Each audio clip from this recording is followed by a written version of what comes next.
उत्तर प्रदेश से एक बड़ी खबर सामने आ रही है, जहां पर एक दर्दनाक हादसा हो गया है। ये हादसा इतना बड़ा था कि लोगों का दिल भी दहल गया है। जो भी लोग सुन रहे हैं थर थर कांप रहे हैं। हाथरस जिले के सिकंदराव में आयोजित सत्संग में मची भगदड़ में लगभग 120 लोगों के मारे जाने की खबर सामने आ रही है। कई घायल हैं, मृतकों की संख्या बढ़ भी सकती है। वहीं मुख्यमंत्री योगी भी एक्शन में हैं। कल खुद हाथरस जाएंगे और घटना की जानकारी लेंगे। साथ ही मृतकों के लिए 2-2 लाख की आर्थिक मदद का ऐलान भी किया गया है और घायलों को 50-50 हजार की आर्थिक मदद मिलेगी। नमस्कार, आप देख रहे हैं पंजाबकेसरी.com। मैं सचिन शर्मा। जिस तरह से हाथरस में बड़ा घटना हुआ है, लोगों को चिंता में डाल दिया है और कई सारे बड़े सवाल भी प्रशासन पे और आयोजनकर्ता पे खड़े कर दिए हैं कि इतनी बड़ी संख्या में आयोजन स्थल पे लोगों की भीड़ उमड़ी थी। आखिर ऐसा क्या हुआ जो भगदड़ मच गई? आखिर सत्संग के दौरान जब खत्म हुआ तो प्रशासन या आयोजककर्ता आखिर क्या कर रहे थे और क्यों भगदड़ मची? ये तो अभी खबर सामने नहीं आ रही है, लेकिन किसी धार्मिक कार्यक्रम में इतनी बड़ी संख्या में जुटने के बावजूद पर्याप्त सुरक्षा इंतजाम न किए जाने पर अब सवाल उठ रहे हैं। वहीं 2022 में अलीगढ़ में राजनाथ रोड पर विशाल मैदान में हुए साकार हरि के सत्संग के दौरान उनके आयोजकों की कार्यप्रणाली जानने का मौका मिला था। साकार हरि की अपनी फौज है। हल्के गुलाबी रंग के पैंट शर्ट, पुलिस बेल्ट, हाथ में लाठी और सीटी लेकर हजारों की संख्या में इनके स्वयंसेवक कार्यक्रम स्थल और सड़कों पर चप्पे चप्पे पर तैनात रहते हैं। एक नजर में देखने पर यह होमगार्ड जैसा कोई अनुशासित बल दिखाई देता है। बड़ी संख्या में महिला स्वयंसेवक भी तैयार रहती हैं। इनकी भी वर्दी होती है। बाबा की यह लंबी चौड़ी फौज ट्रैफिक व्यवस्था से लेकर पानी और दूसरे इंतजाम देखती है।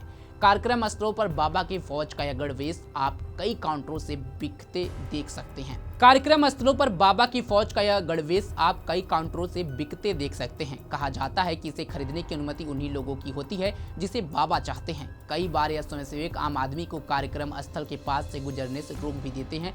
प्रशासन भी इन स्वयंसेवकों के भरोसे शायद उतना ध्यान नहीं देता जितना उसे देना चाहिए। शायद प्रशासन की उपेक्षा और बाबा के स्वयंसेवकों पर जरूरत से ज्यादा भरोसे ने हाथरस जैसे बड़े हादसे को जन्म दिया। हादसे से हाथरस से लेकर लखनऊ और दिल्ली तक हड़कंप मचा हुआ है। सबसे पहले तो यह जान ले कि साकार हरि के कार्यक्रमों में इनके शिष्यों की भारी भीड़ जुटती है। कई बार तो इनकी संख्या 2 से 3 लाख तक पहुंच जाती है। बाबा साकार हरि में अगाध श्रद्धा रखने वाले इनके शिष्य बेहद अनुशासित होते हैं। बाबा अगर तपती दोपहरी या भीषण बारिश में भी खड़े रहने को कह दें तो मजाल क्या कि कोई टच से मस हो जाए। इन शिष्यों में बड़ी संख्या दलित वर्ग के लोगों की है। जुलाई 2022 में इनके शिष्यों में जोर शोर से प्रचार किया कि सत्संग में आए श्रद्धालुओं पर हेलीकॉप्टर से फूल बरसाए जाएंगे। अति आत्मविश्वास से भरे बाबा के शिष्यों ने प्रशासन से इसकी अनुमति तक नहीं ली थी। कार्यक्रम स्थल पर हेलीकॉप्टर फूल भरकर तैयार खड़े थे, लेकिन प्रशासनिक अनुमति न मिल पाने की वजह से हेलीकॉप्टर उड़ नहीं पाया। बताया जाता है कि बाबा इस पर आयोजन से जुड़े शिष्यों पर खासे नाराज भी हुए थे। बाबा के बारे में कुछ लोग कहते हैं कि यूपी पुलिस में दरोगा हुआ करते थे, कुछ इसे आईबी से जुड़ा भी बताते थे। इसलिए बताया जाता है कि बाबा पुलिस के तौर तरीकों से परिचित हैं। वहीं वर्दीधारी स्वयंसेवकों की लंबी चौड़ी फौज खड़ी करने में यह काफी मददगार भी साबित हुआ। बाबा आम साधु संतों की तरह गेरुआ वस्त्र नहीं पहनता है। बाबा महंगे गॉगल, सफेद पैंट शर्ट पहनकर किसी फिल्मी हीरो की मानिंद की तरह नजर आते हैं।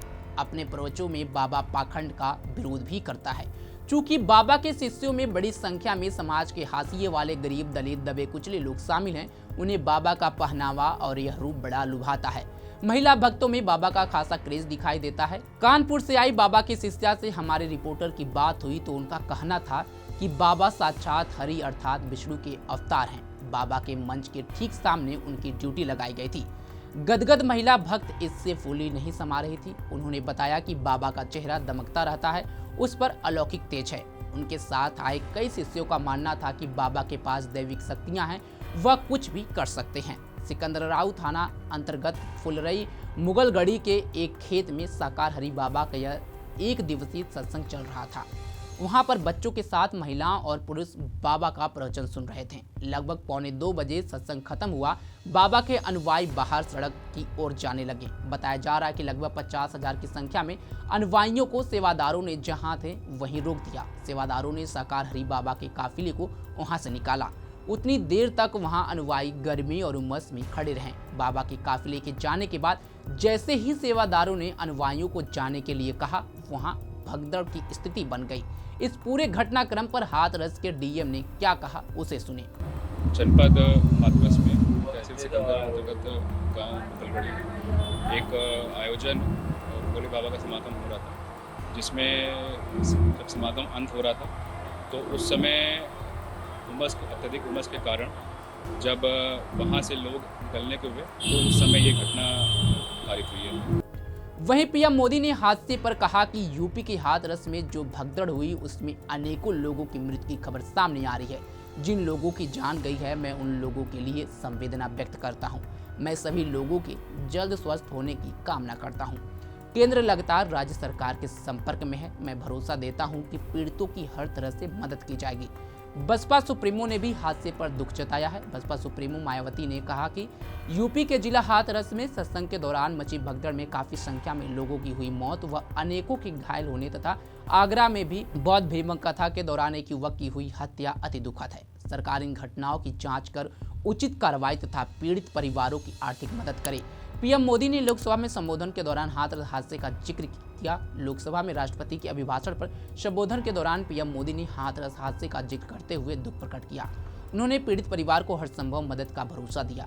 ये खबर वहां पर मौजूद हमारे संवाददाता राधा रमन गुप्ता ने दी है। इस हृदय विचारक घटना पर जैसे ही कोई और अपडेट सामने आएगा फिर हम आपसे जुड़ेंगे।